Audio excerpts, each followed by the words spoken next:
साथियों नमस्कार, मैं हरिश्चंद्र बर्णवाल इस वीडियो में आप सभी का स्वागत करता हूं। दोस्तों, बिहार चुनाव को लेकर सरगर्मियां बहुत तेज हो गई हैं, बहुत बढ़ गई हैं, बहुत सारी चीजें हो रही हैं।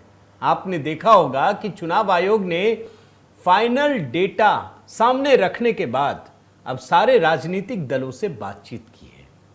अब ये जल्द ही कभी भी आप समझ लीजिए कि चुनाव का ऐलान हो सकता है।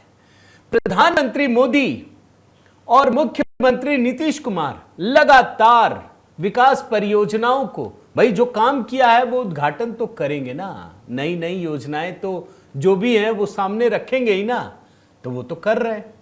भाई जो बन गए उसका उद्घाटन करना, शिलान्यास करना, जो भी है कर रहे हैं। राहुल गांधी क्या कर रहे हैं आप जानते हैं? राहुल गांधी कोलंबिया में जाकर के भारत के लोकतंत्र को बदनाम कर रहे हैं। और ऐसे ही मौके पर दोस्तों, आज प्रधानमंत्री मोदी ने खुद फ्रंट फुट पर खेलकर, अभी सूर्य कुमार यादव जी ने कहा था ना, भारत के कप्तान ने क्या कहा था, आपने जरूर सुना होगा कि प्रधानमंत्री मोदी जब साथ रहते हैं ना तो लगता है कि कोई बिल्कुल कंधे पर हाथ रखा हुआ है, फ्रंट फुट पर बैटिंग करते हैं। भाई हम किस बात से डरे? प्रधानमंत्री मोदी ने राहुल के फर्जीवाड़े का बड़ा खुलासा किया है। खुद प्रधानमंत्री मोदी ने एक ऐसा खुलासा दोस्तों अभी मैं आपको दिखाऊंगा, और तब लगता है कि आखिर बिहार में क्यों जितने भी सर्वे हो रहे हैं वो सब के सब प्रधानमंत्री मोदी की प्रचंड जीत के आंकड़े दिखा रहे हैं। आज के वीडियो में दोस्तों मैं आपके सामने बिहार चुनाव को लेकर 4 ओपिनियन पोल बिल्कुल नए, वो सब मैं आपके सामने रखने जा रहा हूं, आपको दिखाना चाहता हूं। ये जो सोशल मीडिया पर हवा हवाई चीजें होती है ना, उसका असर कुछ नहीं होता जमीन पर, सोशल मीडिया में हो सकता है। तो आज की कहानी में बहुत सारी चीजें दोस्तों, कैसे प्रधानमंत्री मोदी ने सीधे राहुल गांधी के फर्जीवाड़े का खुलासा किया, दूसरा प्रधानमंत्री मोदी के बयान और राहुल गांधी के कोलंबिया में दिए गए बयान, इसकी भी तुलना दिखाऊंगा, और तीसरा 4 बड़े ओपिनियन पोल जो बिहार में बिल्कुल लेटेस्ट है वो भी आपको दिखाऊंगा। मैं निवेदन करता हूं दोस्तों, जरूर कमेंट करके अपनी बात रखिएगा। आज एक और कमेंट कीजिएगा दोस्तों, बिहार में किस पार्टी को या किस गठबंधन को कितनी सीटें मिलने जा रही हैं? 243 बिहार में सीटें हैं। आज आप कमेंट में अपनी तरफ से एक गेस कीजिए। भाई हम भी तो देखते हैं ना कि क्या माहौल है क्या नहीं है, कोई एंटी इनकम्बेंसी है, प्रो इनकम्बेंसी है या न्यूट्रल है, जो कुछ भी है। तो आज आप कमेंट में बताइएगा कि आपकी नज़र में किस पार्टी को कितनी सीटें मिल सकती हैं। यह हमारे रिकॉर्ड में भी रहेगा। और हाँ दोस्तों, ज़रूर आपसे निवेदन करूंगा, HB मेलोडी यहां पर राष्ट्रीय स्वयंसेवक संघ के 100 वर्ष पूरे होने पर जो गीत हमने तैयार किया है, शायद आप तक सही से पहुंचा नहीं, जरूर देखिएगा। और अगला गीत करवा चौथ को लेकर अगर कोई सुझाव हो तो वो भी अपने इस कमेंट में डालिएगा दोस्तों। आइए शुरू करते हैं। पहले मैं आपको 2 विंडो दिखाता हूं। जानते हैं राहुल गांधी को ये हवा हवाई लोग आजकल जननायक बताने में लगे हैं। ये जो 2 विंडो दिखा रहा हूं ना, गौर से देखिएगा। एक तो बाइट है, बाकी जितने भी सोशल मीडिया का प्रचार तंत्र है राहुल गांधी का, जननायक राहुल गांधी ये लिख रहे हैं, जननायक। आज प्रधानमंत्री मोदी ने बिहार के एक कार्यक्रम में साफ साफ बताया कि अरे असली जननायक तो कर्पूरी ठाकुर हैं भाई। कांग्रेस ने ना केवल उनको दरकिनार कर दिया, इग्नोर कर दिया, बल्कि उनके उपनाम को जो जनता ने दिया था छीन करके राहुल गांधी में चिपका दिया। क्या मजे लिए, कैसे उन्होंने इस फर्जीवाड़े की पोल खोलकर रख दी है। ये 2 विंडो में आपको दिखा रहा हूं, गौर से देखिए, सुनिए।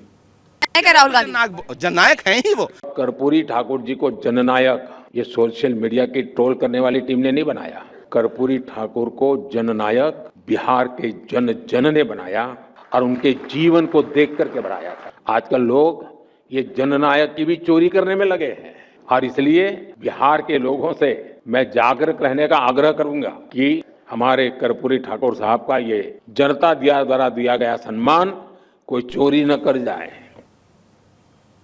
देख रहे हैं ना, सिर्फ कांग्रेस से नहीं दोस्तों, पूरा खान मार्केट गैंग जो पत्रकारिता को बदनाम करते हैं, गोदी मीडिया कहते हैं, ये चरण चुंबक लोग। आप देखिए, रवीश कुमार का आपको दिखाता हूं, बहुत ज्यादा मैंने निकालने की कोशिश नहीं की, आपको मिल जाएगा। सिर्फ राहुल गांधी ने फोड़ा एटम बम, राहुल गांधी का नया धमाका, जननायक राहुल गांधी किए जा रहे हैं। पूरा एकदम सोशल मीडिया पे माहौल बना दिया। आप तो नहीं देखते होंगे दोस्तों, लेकिन मैं इन सभी लोगों की, जितने इनके इकोसिस्टम का है ना, वो सब सुनता इसलिए हूं ताकि आपको एक सच्चाई सामने बता सकूं। और मैं बार बार आपको बता रहा हूं, आप याद कीजिए, हरियाणा चुनाव, महाराष्ट्र चुनाव, दिल्ली चुनाव, सब में मैंने बताया कि ये लोग कैसे हवाबाजी करते हैं, माहौल बनाते। ये माहौल दिखाते नहीं है, बनाते हैं। अब इसी में राहुल गांधी भी फंस जाते हैं। और इसीलिए आपको ध्यान होगा, अभी कोलंबिया जब गए तो इनको ज्ञान की प्राप्ति हो गई राहुल गांधी को। बोले आप सोशल मीडिया में तो बहुत आगे हैं, आपके टीम के लोग तो यही बोलते हैं। भाई पवन खेड़ा हो, ये सुप्रिया श्रीनेत हो, एक चुनाव नहीं जीत सकते। इनकी टीम का किसी भी आदमी को ले लीजिए, खड़गे अध्यक्ष चुनाव हार चुके हैं, लोकसभा का चुनाव। पवन खेड़ा चुनाव नहीं जीते, सुप्रिया श्रीनेत चुनाव हार गई, रणदीप सुरजेवाला अपना चुनाव कई बार हार चुके हैं, जमानत जब्त हो चुकी है। लेकिन सोशल मीडिया के शेर हैं। क्यों? तो गांधी परिवार की भक्ति, इससे आगे कोई नहीं कर सकता। राहुल गांधी को समझ में आ गया, उन्होंने कल ही बयान दिया, आपको फिर से सुना देता हूं, बहुत छोटा सा है।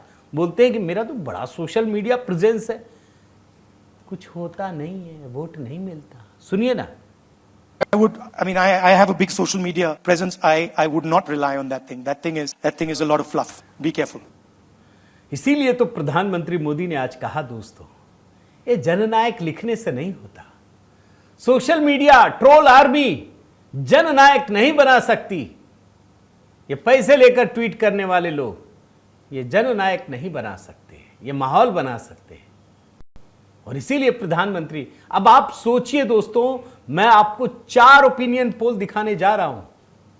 ये ओपिनियन पोल एक नई कहानी सामने रखते हैं, मोदी जी के प्रचंड जीत की कहानी। मैं पहले आपको बिहार का पिछला चुनाव, जो 2020 का चुनाव है, उसके नतीजे बताता हूं।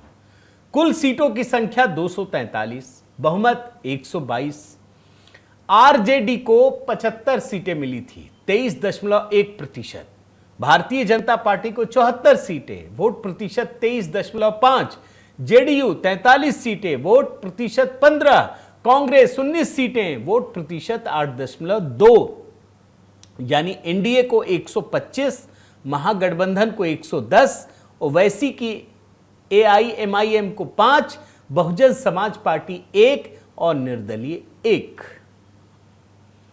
यानी 125 और 110, ये आंकड़ा याद रखिए। और बहुमत का आंकड़ा है 122, इतना याद रखिए। 4 ओपिनियन पोल, ये चारों ओपिनियन पोल हाल में किए गए हैं। चारों में एनडीए किस स्थिति में, अभी मैं आपको दिखाता हूं। ये चारों के चारों 29 सितंबर से 1 अक्टूबर के बीच किए गए, और इन सर्वेक्षणों में एनडीए को 40 से 52% वोट शेयर, और जो सीटों की संख्या वो 130 से 158, यानी 2020 से भी आगे। लीजिए, कितने दशकों से सरकार चल रही है, क्या कहेंगे, एंटी इनकम्बेंसी या प्रो इनकम्बेंसी? ये 4 ओपिनियन पोल कौन कौन है? Matrix, JVC opinion poll, speak media network और वोट वाइब। ये चारों ओपिनियन पोल एक समान कहानी बयां करते हैं दोस्तों। मैं एक एक करके आपको चारों की बात बताता हूं। पहले मैट्रिक्स की बात बताता हूं। ये मैट्रिक्स एनडीए को 41 से 45% वोट शेयर देता है। सीटों की संख्या 131 से 150। आरजेडी वाले महागठबंधन को ये 40%, और वो सीटों की संख्या 81 से 103। यानी इसमें साफ साफ नजर आता है दोस्तों कि आरजेडी महागठबंधन नीचे और एनडीए ऊपर, साफ साफ दिख रहा है। एक और अंतर है दोस्तों जिसके बारे में लगातार चर्चा हो रही है। प्रशांत किशोर जन सुराज पार्टी 10 से 11 वोट प्रतिशत और 4 से 6 सीटें, और इसमें मुख्यमंत्री नीतीश कुमार 27% लोगों के पसंद के साथ मुख्यमंत्री की पहली पसंद बने हुए तेजस्वी यादव दूसरे नंबर पर है। आप जानते हैं दोस्तों इसमें बहुत सारे सवाल पूछे गए कि आप कितने संतुष्ट हैं नीतीश कुमार के शासन से। 76% लोगों ने संतुष्टि जताई। यह सवाल पूछा गया कौन अच्छा शासन दे सकता है। 35% बीजेपी और 18% जेडीयू यानी एनडीए को 43%। अब आप सोचिए नीतीश कुमार 20 साल से दोस्तों 20 साल से मुख्यमंत्री बने हुए हैं, इसके बावजूद भी 42% लोग नीतीश कुमार को ही मुख्यमंत्री के रूप में देखना चाहते हैं। और जिस समय यह सर्वे किया गया यह भी पूछा गया कि आज अगर चुनाव हो जाए तो कितना प्रतिशत वोट मिलेगा एनडीए को। जानते कितना कहा? 52% लोग। यह मैट्रिक्स का सर्वे है। दूसरा survey I speak media network, Bihar के लिए किया है। जानते हैं एनडीए को कितनी सीटें दी हैं? होश उड़ जाएंगे। 158 सीटें और वोट प्रतिशत 46%। कहां 125 और कहां 158। आप सोचिए अभी अमित शाह जी ने भी कहा था कि हम कम से कम 160 सीट। अब देखिए अमित शाह अगर कहीं बोलते हैं तो इसके पीछे वो बहुत बड़ा ग्राउंड वर्क करके आते हैं दोस्तों, ऐसे नहीं बोलते। और स्पीक मीडिया जिस तरीके से बता रहा है, आप देखिए एनडीए को 158 सीटें और महागठबंधन को सिर्फ 66 सीटें। सिर्फ पिछली बार मैंने आपको बताया था ना कि आरजेडी को 75 सीटें मिली थी अकेले, और इस बार स्पीक मीडिया कह रहा है कि पूरे के पूरे महागठबंधन को 66 सीटें मिलेंगी। वोट प्रतिशत 41। यहां भी जन सुराज पार्टी को 8% वोट शेयर दोस्तों। एआईएमआईएम ओवैसी साहब को 4 सीट मिलेगी, एक नुकसान बताया जा रहा है। बीएसपी को 1। इस बार भी आप देखिए, मैं आपको जरा वोटों वाला जो ग्राफिक्स है वही दिखाता हूं। देखिए एनडीए 158, महागठबंधन 66, ओवैसी की पार्टी को 4, बीएसपी को 1, जन सुराज को इसने नहीं, हां जन सुराज को एक भी सीट नहीं दिया इसने। वोट प्रतिशत तो 8 दिया है लेकिन सीटें नहीं दी गई हैं। इस सर्वे में पूछा गया दोस्तों कि आप मुख्यमंत्री के तौर पर किसको पसंद करते हैं। चौंकाने वाला आंकड़ा है। लीजिए यहां एकदम गणित ही पलट गया। यह अगर देखिए तो नीतीश कुमार के लिए बहुत बड़ा झटका है। भैया 158 सीट दे रहे हैं एनडीए को, और जब पूछा जाता है कि कौन मुख्यमंत्री के रूप में आपको सबसे पसंद है तो बोलते हैं तेजस्वी यादव को 30.5%, नीतीश कुमार को 27.4%, प्रशांत किशोर को 13%, चिराग पासवान को 12%। भाजपा तो है ही नहीं। कहीं महाराष्ट्र वाला तो खेल नहीं है दोस्तों। जरा बताइएगा कि पता चला सारी सीटें जीत गए कि भैया चाहिए एनडीए लेकिन नीतीश कुमार नहीं चाहिए। हो सकता है ऐसा। तो फिर यह होगा कि भाजपा का जो स्ट्राइक रेट होगा वो 90% से प्लस होगा, जैसे महाराष्ट्र में हुआ। मान लीजिए दोनों 100 सीटों पर लड़ते हैं या 102 103 पर, जो भी है, एक सीट का हेरफेर लोग बोलते हैं होगा। तो अगर 100 में से 90-95 सीटें सिर्फ भाजपा जीत जाए तो फिर तो थोड़ा माहौल बदलेगा, फिर तो कुछ ना कुछ तो बदलेगा। तो यह बड़ी बात है दोस्तों। तो यह इस सर्वे में साफ साफ दिखाई देता है। इसी तरीके से एक और पोल सर्वे है दोस्तों, जेवीसी। इसने भी ताजा ओपिनियन पोल किया है, और यह ओपिनियन पोल 1 से 25 सितंबर के बीच सभी 243 निर्वाचन क्षेत्रों में किए गए। और आप जानिए इसमें 73,283 लोगों से फोन पर बातचीत की गई। पूछा गया कि चुनावी मूड क्या है। नवंबर के चुनाव में जानते हैं इसमें क्या दिया गया आंकड़े? एनडीए को 131 से 150 सीटें मिल सकती हैं, महागठबंधन को 81 से 103। यहां पर भी साफ साफ नजर आ रहा है कि एनडीए के सीटों की संख्या बढ़ रही है और महागठबंधन के सीटों की संख्या गिर रही है। यहां पर भी नीतीश कुमार को बढ़त मिलने का अनुमान है, तेजस्वी यादव दूसरे स्थान पर खिसक गए हैं। यहां पर भी दोस्तों जन सुराज पार्टी को 10 से 11% वोट शेयर मिलने की उम्मीद जताई गई है, जो 4 से 6 सीटों में तब्दील हो सकती है। आप देखिए, मैं जरा आपको आंकड़ा दिखाता हूं, ये देखिए। एनडीए 131 से 150 सीटें, ग्रैंड अलायंस महागठबंधन 81 से 103 और जन सुराज 4 से 6 सीटें। क्या एक्स फैक्टर बन सकते हैं जन सुराज, प्रशांत किशोर?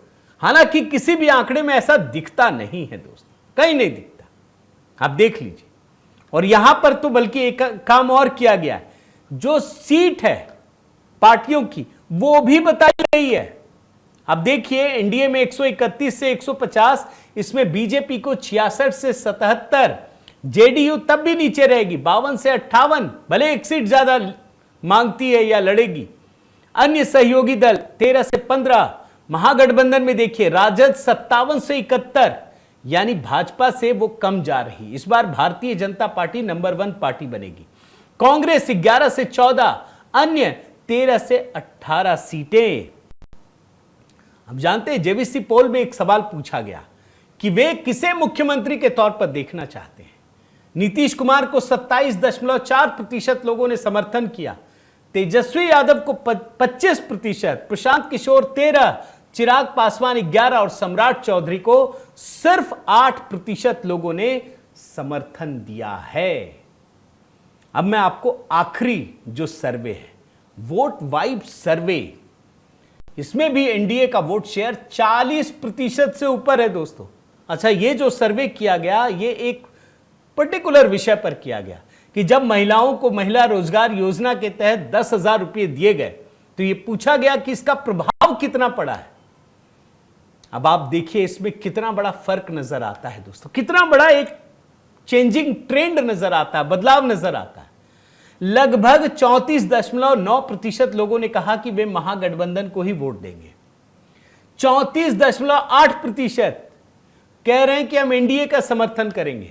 यानी यहां अगर देखिए तो राजद ऊपर है, महागठबंधन ऊपर है 0.1%, लेकिन पैसा देने के बाद यह पूछा गया कि क्या आप बदलेंगे, तो पता चला कि कम से कम 5.8% लोग ऐसे हैं जो अब महागठबंधन की जगह एनडीए को वोट देंगे, पैसे देने की वजह से।